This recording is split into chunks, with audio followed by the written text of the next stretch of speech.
Bom, agora nós já estamos na gravação da nossa mensagem desta noite. Uma noite muito especial, porque hoje, 1º de setembro de 2024, é o dia em que o movimento ecumênico Laudato Si escolheu para ser o Dia Mundial de Oração pela Criação. Nossa igreja já tem observado essa campanha chamada Tempo da Criação desde o ano de 2019. São 6 anos já observando todos os anos, no mês de setembro, esse movimento para a gente cuidar da natureza, cuidar do planeta, entender que a natureza é dádiva divina, é presente de Deus para a humanidade, usando aí a expressão do Marcelo Gleiser, que é, inclusive, um cientista, astrofísico do Brasil, premiado no mundo inteiro. Ele diz uma coisa muito interessante: a Terra, ela existe, é o único lugar no universo inteiro, e se a gente considerar as distâncias, é o único lugar nos seus mais de 100 mil anos-luz, 100 anos-luz, aliás, em que a vida é possível. Não existe outro lugar perto da gente. Estão procurando aí um planeta que seja semelhante à Terra, mas num raio aí de pelo menos uns 100 anos-luz, nós não encontramos condições de vida tão favoráveis como a gente tem no planeta Terra. E o que nós estamos fazendo? Estamos destruindo isso. O mundo está sendo degradado, o mundo está sendo destruído por causa da ação humana. Pela primeira vez na história do planeta, a vida está em risco e o único responsável por isso somos nós mesmos, seres humanos. Bom, isso é para a gente chorar, né? É para a gente chorar. Então, como é que a gente, na nossa igreja, observa esse movimento? Todos os anos eu preparo uma série de mensagens baseadas na proposta do movimento Laudato Si. Todos os anos. E esse ano não vai ser diferente. Nós vamos aproveitar essa temática do movimento para meditarmos na palavra de Deus e trazermos uma lição para a nossa vida. O tema deste ano é exatamente esse que nós escolhemos. Nós adaptamos de alguma forma, não é? Que é a criação geme, a criação grita, a criação clama, e eu coloquei a criação sofre. O planeta está adoecido, está doente, está enfermo, e a doença chama-se ser humano. Nós somos o vírus que está contaminando a vida do planeta. Nós somos o vírus. E aí, o que nós fazemos diante disso? Qual é a nossa condição como povo de Deus, como servos do Senhor? A nossa condição, gente, é a condição de ter esperança. Mas eu não gostaria de usar a expressão ter esperança, mas usar a palavra que Paulo Freire utiliza num dos seus trabalhos sobre a pedagogia do oprimido, a pedagogia que leva a uma transformação de vida. Ele usa o verbo esperançar. Esperançar é mais do que ter esperança, porque a palavra esperança pode lembrar a espera, mas ele diz que não é. Quem tem esperança não é a pessoa que espera. A esperança, ela nos leva a agir, e é por isso que esse tempo que nós vivemos é tempo de esperançar, tempo de ter esperança, tempo de construir um novo tempo para a vida no planeta. Bom, eu escrevi uma pastoral, o nosso informativo, que eu acho que vai valer muito a pena vocês darem uma olhadinha sobre esse termo, ou essa ideia do tempo de esperançar. Quando a gente desenvolve alguns conceitos muito importantes do que é ter esperança. Por que a gente tem esperança? E eu acredito, gente, que num tempo como esse, que a gente ouve tantas notícias ruins, das consequências das mudanças climáticas que estão acontecendo no mundo, ter esperança de mudar isso é um ato revolucionário, é transgressor. A gente está transgredindo a lógica, dizendo que tem esperança para a vida. Os cientistas já estão dizendo que chegamos ao ponto de não retorno. Ou seja, o que já foi feito de errado não corrige mais. O planeta está vivendo um tempo muito crítico, um cenário crítico de aquecimento, que essa semana o secretário-geral das Nações Unidas alertou que o aquecimento global vai fazer elevar o Oceano Pacífico de forma preocupante. Termos que estavam no noticiário.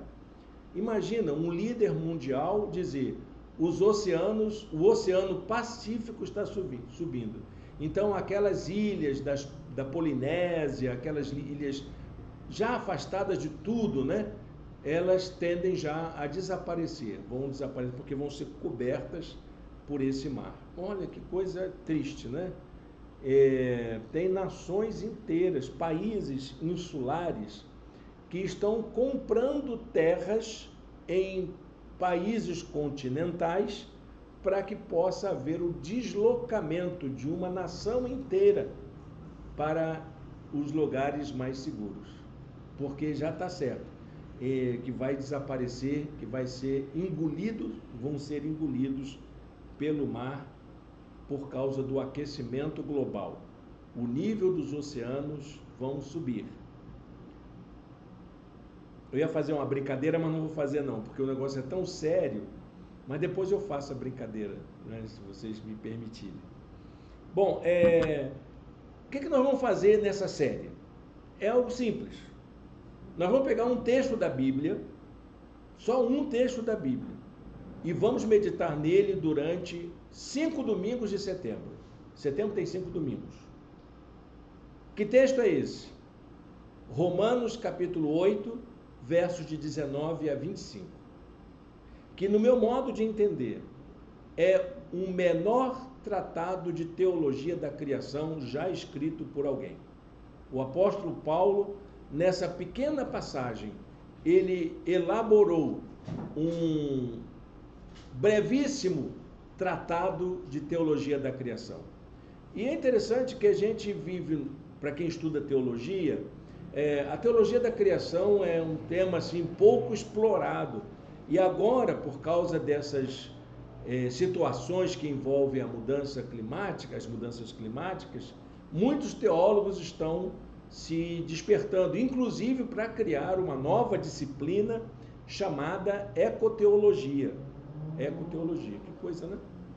Então, a gente vai aqui durante este mês fazer um esforço de reflexão que vai ser uma espécie de exercício de teologia da criação. Viu, gente? Então se preparem aí, porque é isso que vamos fazer. Nós vamos começar hoje. O tema da mensagem de hoje é A Criação Espera. A Criação Espera. E vocês já vão entender, eu fiquei pensando assim, nossa, tão pequenininho, espera o quê? Quem espera, espera alguma coisa, né? Falta aí o complemento, falta o objeto direto. O que está faltando? Você está esperando o quê? Esperando o ônibus, esperando o tempo passar, esperando a chuva passar? Não. Veja o que acontece. O texto já diz muito para a gente. É Romanos capítulo 19. Então nós vamos esgotar essa ideia do que a natureza espera. Ela está esperando o quê? Diz o texto assim: a natureza criada aguarda com grande expectativa que os filhos de Deus sejam revelados. Quem é filho de Deus? Se você é filho de Deus, você se importa com a criação. É isso que Paulo está dizendo. Eu estou aqui olhando, quero saber quem é que é filho de Deus aqui, porque se você é filho de Deus, você vai gostar daquilo que Deus fez. Você vai zelar por aquilo que é do seu pai. E a natureza está dizendo assim, olha, eu ainda não vi filho de Deus, ainda não, só vejo gente destruindo. Eu ainda não vi o filho de Deus se manifestar, os filhos de Deus se manifestar. Então, continuo, diz a natureza, aguardando ansiosamente,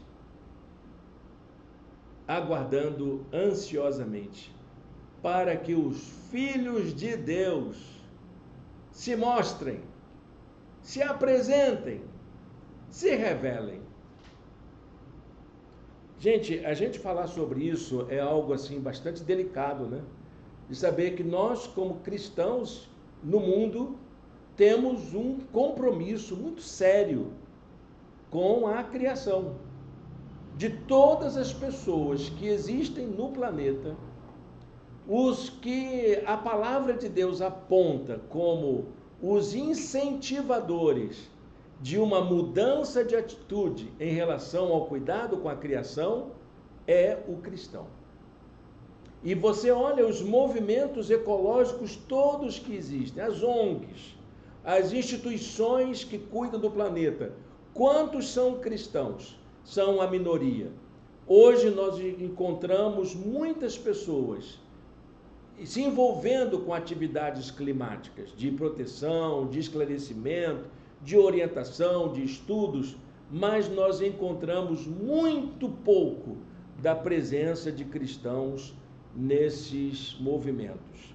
Por isso que a nossa provocação, ela cabe nesse momento. Eu estava pensando no noticiário da semana e a gente viu uma série de coisas acontecendo aí no mundo, né?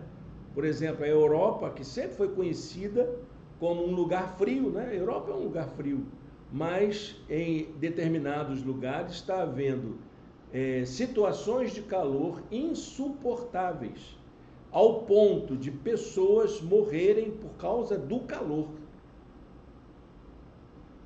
Como pode? O que está acontecendo com a Europa? Lá é verão, aqui é inverno. Mas algumas localidades têm um calor tão intenso que pessoas não estão suportando a quantidade de calor que ali estão vivendo na Europa. A gente encontrou aqui no hemisfério sul geadas tão intensas que nunca se viu na história de determinadas localidades do hemisfério sul. E nós estamos assistindo durante essas últimas semanas incêndios desproporcionais em lugares que sempre foram conhecidos como úmidos. O Pantanal está pegando fogo e lá é uma região de alagados, é um pântano. E o pântano está pegando fogo. A Amazônia sempre foi considerada como a maior concentração hídrica do planeta. E o governo já registra como a pior seca já vivida por aquela região. Não só uma seca nunca vista, mas num período tão prolongado de tempo como tem acontecido nos dias atuais. Fico feliz por a gente poder estar aqui junto para a gente pensar nisso. Olha quem está chegando, que bacaninha, né? Olha ela aí.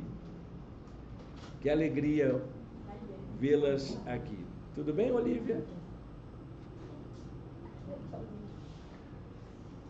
Continuando, então, olha só o que eu achei. Eu achei essas 3 fotos aqui, que o que mais me chamou a atenção é o incêndio do Pantanal.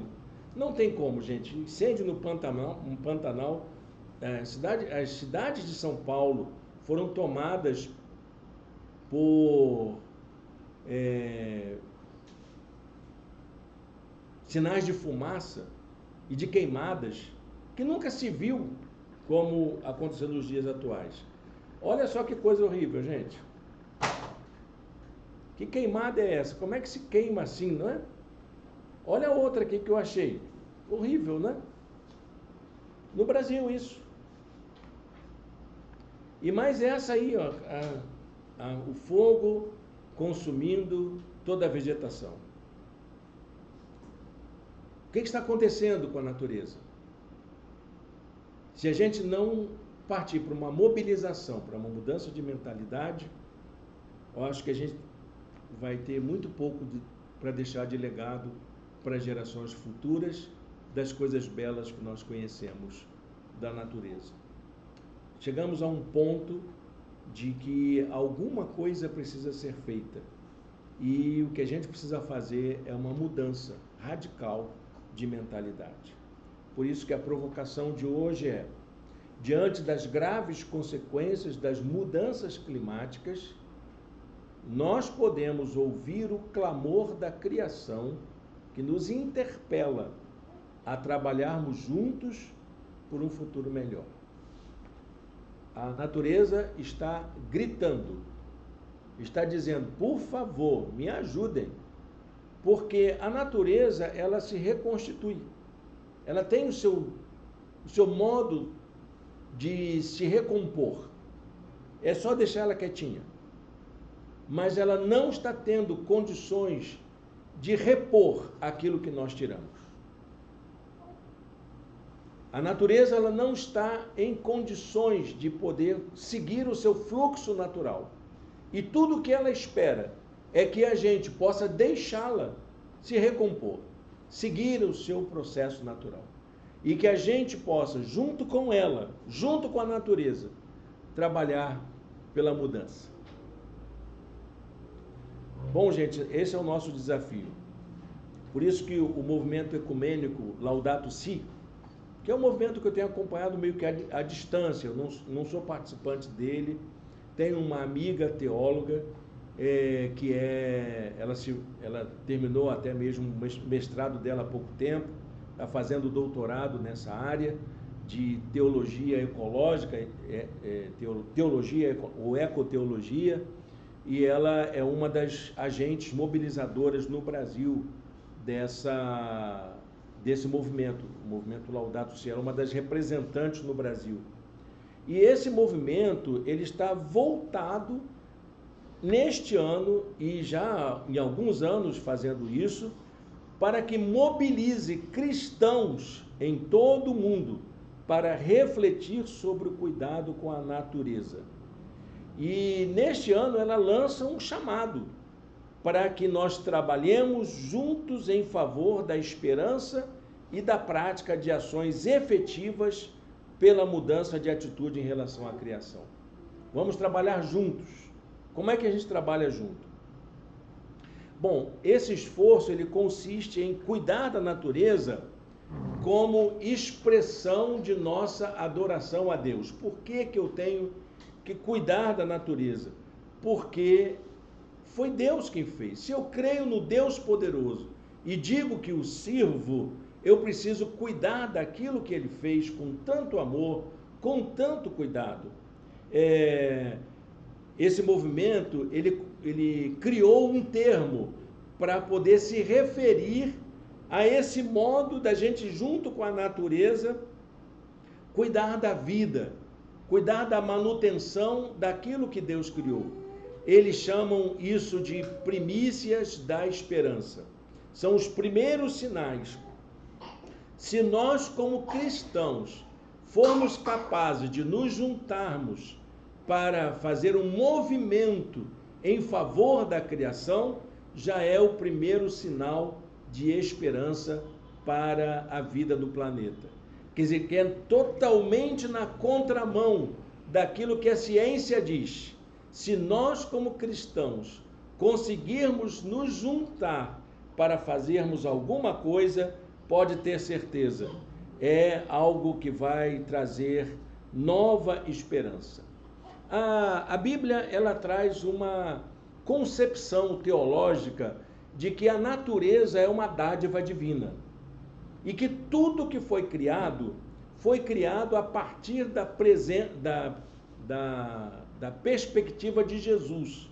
Jesus é aquele que tomou parte da criação. Tudo que aconteceu foi resultado deste cuidado de Jesus em participar da criação.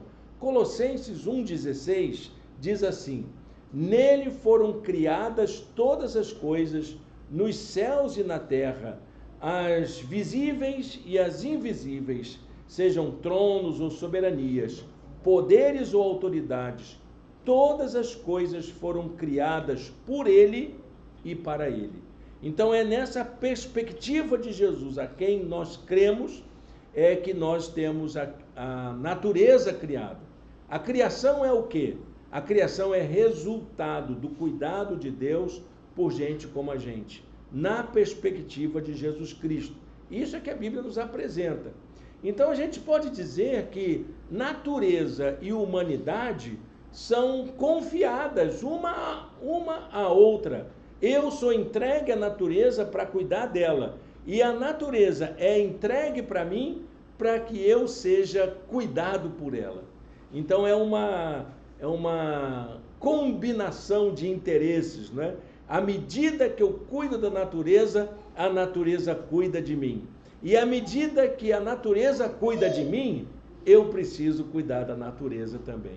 Essa relação tem que ser completada.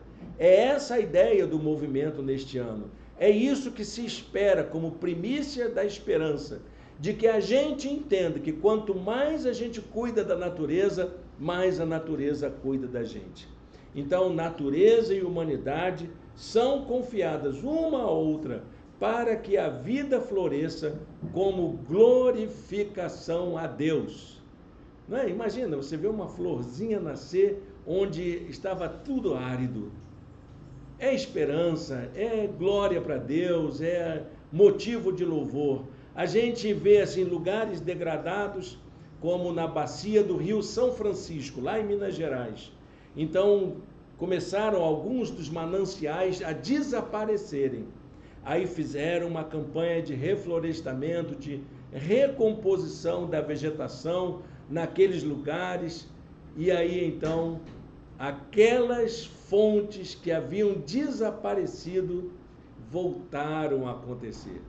É motivo de glorificar a Deus, é exaltar o Senhor, é dizer para o Senhor, muito obrigado. Há regiões no Brasil que estão sendo desertificadas, estão virando desertos.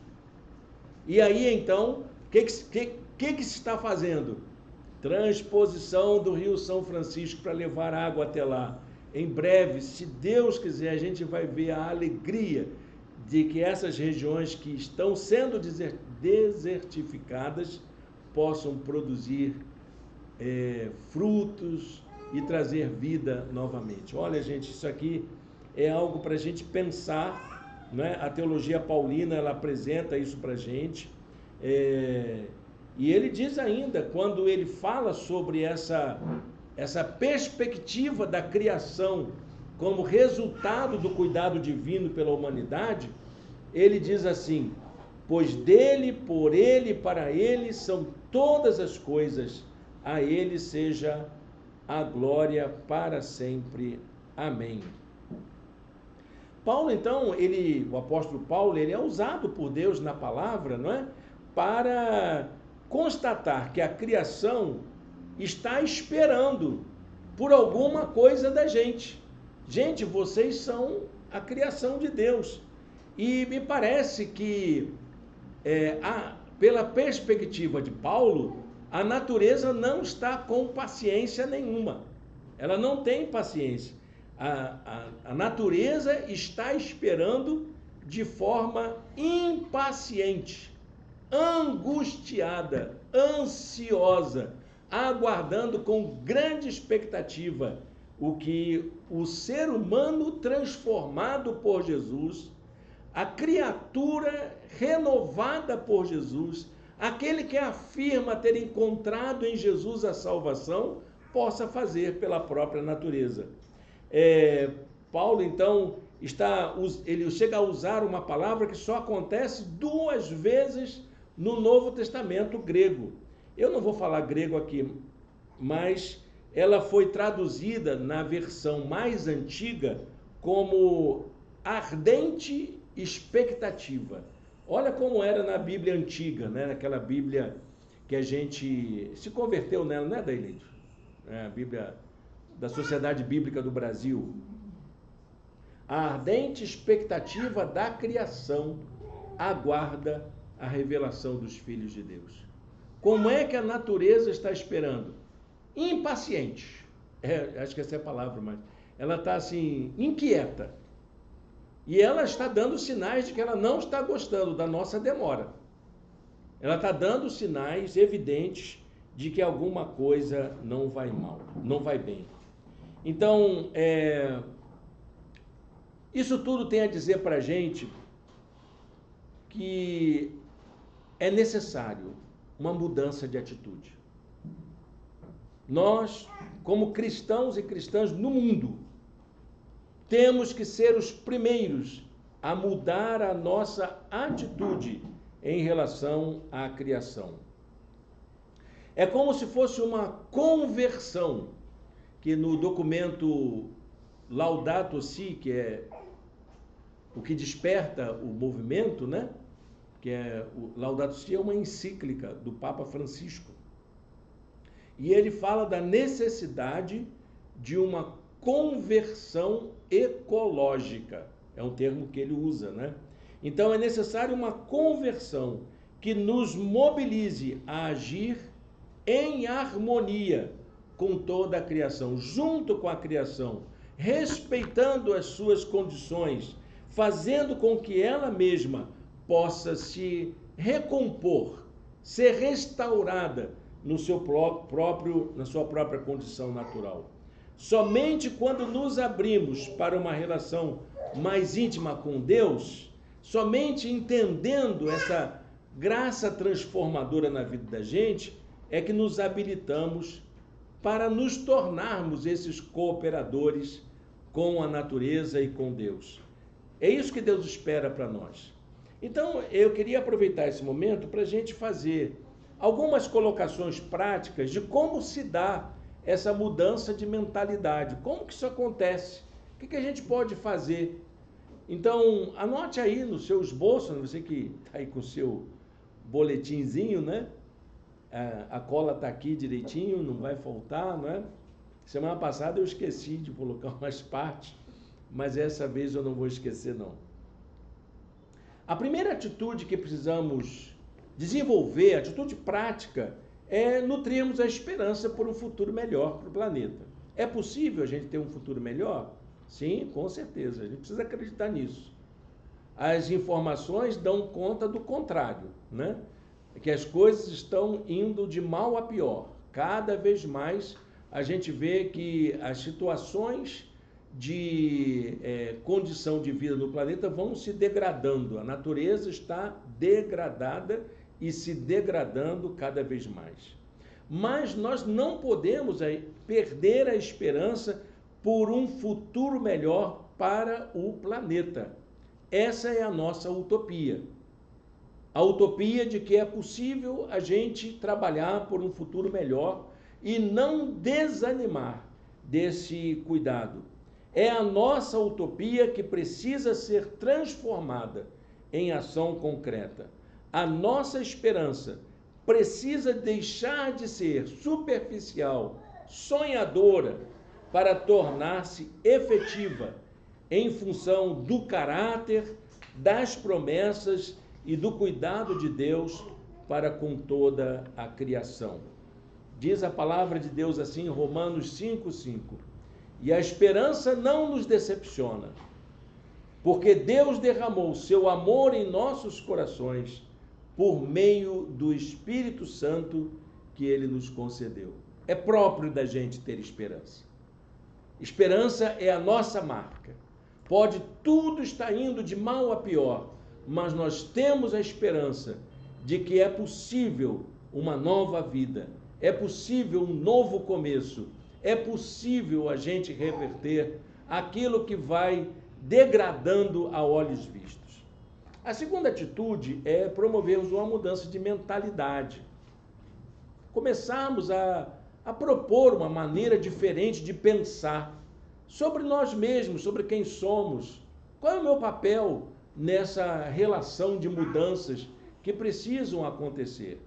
Eu li recentemente, acho que foi em 2010 que saiu esse documento, porque eles estavam preocupados sobre a questão das mudanças socioeconômicas causadas pela degradação da natureza. Aí a pergunta foi: o que as religiões podem fazer para mudar essa realidade? Foi em 2010. Então saiu um documento elaborado sobre o que as religiões podem fazer. E o que a religião pode fazer é propor uma nova maneira de pensar, que não é nova para a religião. Falar do cuidado com a natureza, isso é a coisa mais antiga que possa existir. Foi isso que Deus propôs a Adão quando o colocou lá no paraíso.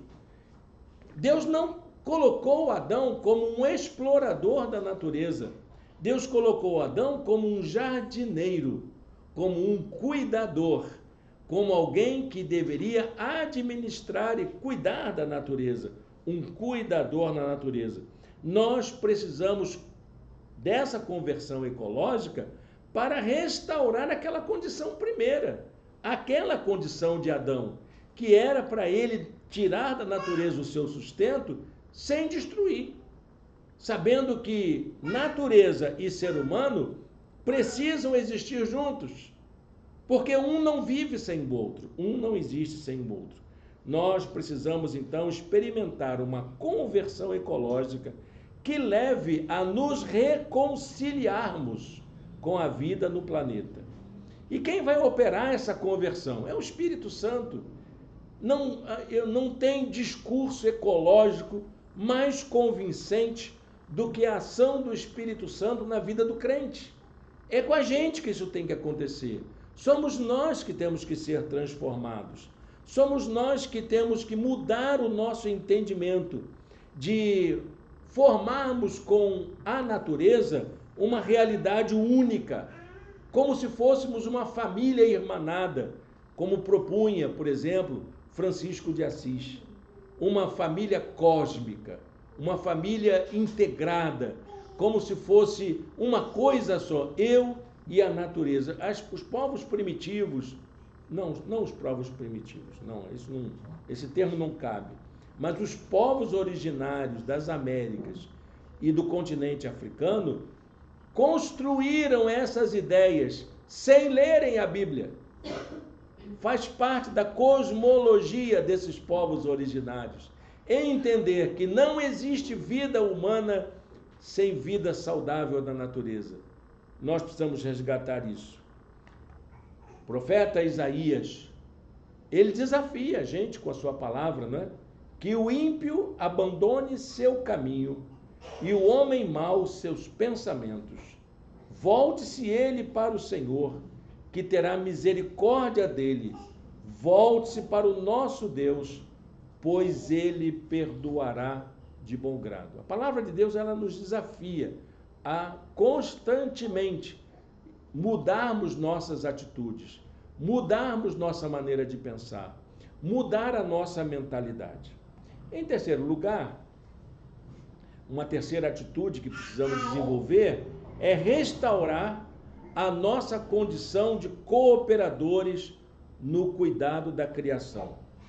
É uma pretensão, né? O ser humano dizer, eu vou cuidar do planeta. Não vai.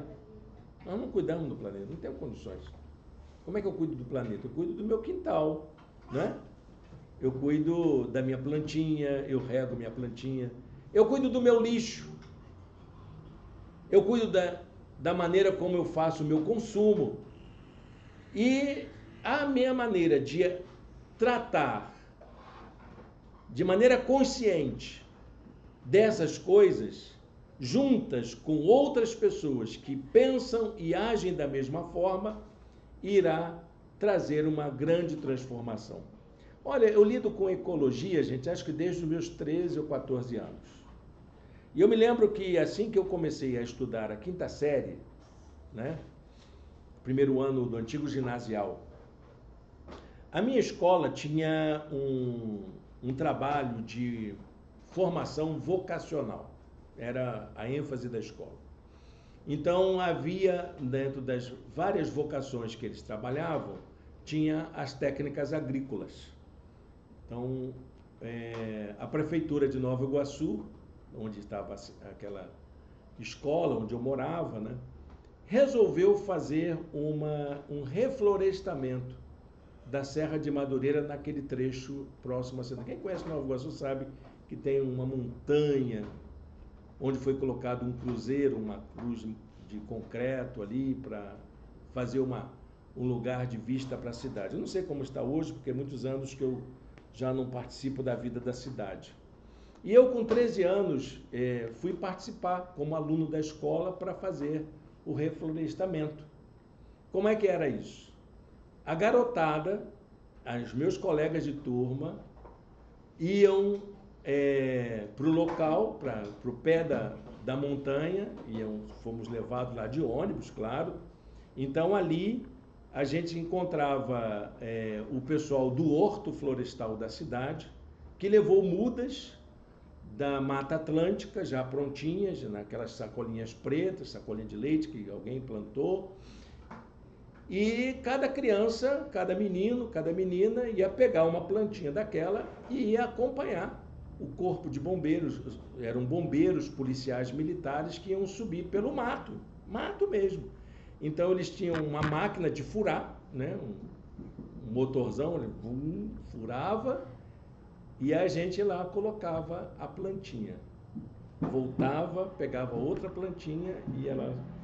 Olha, gente, eu acho que não deu certo não, porque eu continuo olhando desde quando eu volto para lá, eu fico olhando, será que nasceu alguma árvore ali? Nada, acho que não vingou nenhuma. Mas olha, gente, como aquilo valeu para mim, como aquilo falou comigo, como que eu achei importante eu saber que eu posso ajudar a mudar uma realidade. Por isso que a chamada para a gente poder se converter é para a gente mudar a nossa maneira de entender a própria natureza. De saber que sem ela eu não existo. Sem ela eu vou desaparecer.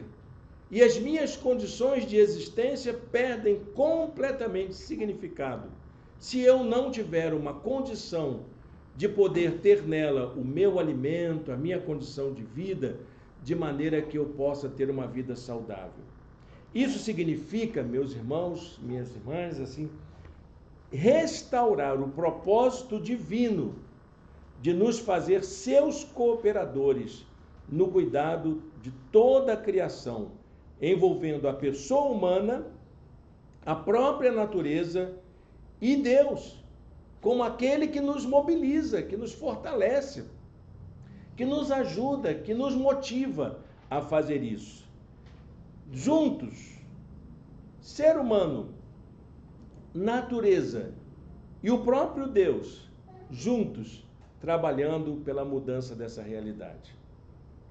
Aí vem, né, João Batista, quando os judeus vinham buscar o batismo, né?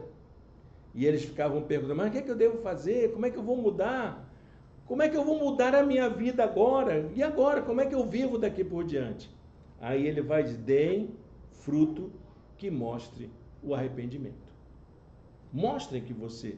Não é só, agora eu sou um apaixonado pelo... Olha que linda a borboletinha, a joaninha, vamos preservar a tartaruguinha, a lontrinha do Pantanal. Não é disso que estamos falando, não. Estamos falando de você ter uma nova mentalidade. Mostre o seu arrependimento, mostre que você mudou sua atitude quando você seleciona o seu lixo, quando você vai no mercado comprar o seu alimento, quando você vai trocar o seu guarda-roupa. Mostre isso. Como é que você cuida de você mesmo a partir dessa nova mentalidade? Bom, gente, os ecologistas e os ambientalistas têm falado muito a respeito de um tal de ponto de não retorno. essa ideia de que a natureza ultrapassou o limite para se recompor. Aquilo que já foi perdido, está perdido mesmo.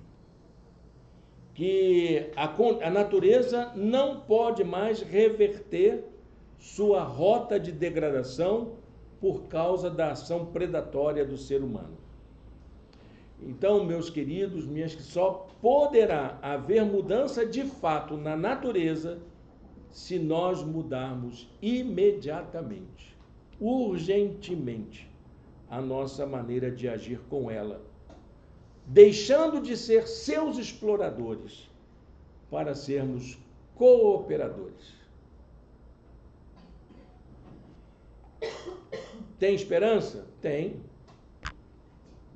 Se não tivesse esperança, a gente não tinha essa condição de a gente estar junto aqui, não é? Que o Deus de esperança os encha de toda alegria e paz, por sua confiança nele, para que vocês transbordem de esperança pelo poder do Espírito Santo. Bom, eu espero que a gente saia daqui hoje com uma nova disposição, né? Chegar em casa, a primeira coisa, arrumar o meu lixinho, para que haja tudo separadinho, né? Aquilo que eu descarto. Tem uma série de são três palavrinhas utilizadas nessa, reutilizar, reciclar e o que mais? Tem uma terceira. Reuse, reutilize e recicle. Isso, é isso mesmo. Reuse, reutilize e recicle. Em tudo. É uma estratégia dentro da nossa casa. Que Deus nos abençoe para que isso aconteça. Essa é uma maneira da gente testemunhar de Jesus. Por que você está fazendo isso? Porque eu amo o Deus da criação e eu quero que aquilo que Ele fez seja bem cuidado. Eu estou fazendo isso porque eu amo ao Senhor. O Senhor que criou a planta, o Senhor que criou o animal, o Senhor que criou até mesmo os insetos. Por que não? Olha, eu acho que eu vou adorar ver gente assim, graças a Deus pela barata. Não, isso não vai acontecer, né? Mas dar graças a Deus, porque a gente tem essa natureza desse jeito. Que Deus nos abençoe. Senhor Deus e Pai, obrigado por essa palavra, Senhor. Obrigado pelo teu amor, o teu cuidado. E que teu Espírito Santo possa, ó Deus, nos fortalecer, nos mobilizar para que nós sejamos cooperadores, juntos e juntas com a natureza, com o Senhor, para que a gente possa, ó Deus, oferecer um futuro melhor para o nosso planeta, principalmente, ó Deus, para que as gerações futuras desfrutem da tua bondade, da beleza daquilo que o Senhor criou. Nós te oramos agradecidos em nome de Jesus. Amém. Amém, meus irmãos. Vamos encerrar então aqui a nossa gravação e eu agradeço então a cooperação de vocês, a presença de vocês aqui assistindo a nossa mensagem pelo YouTube.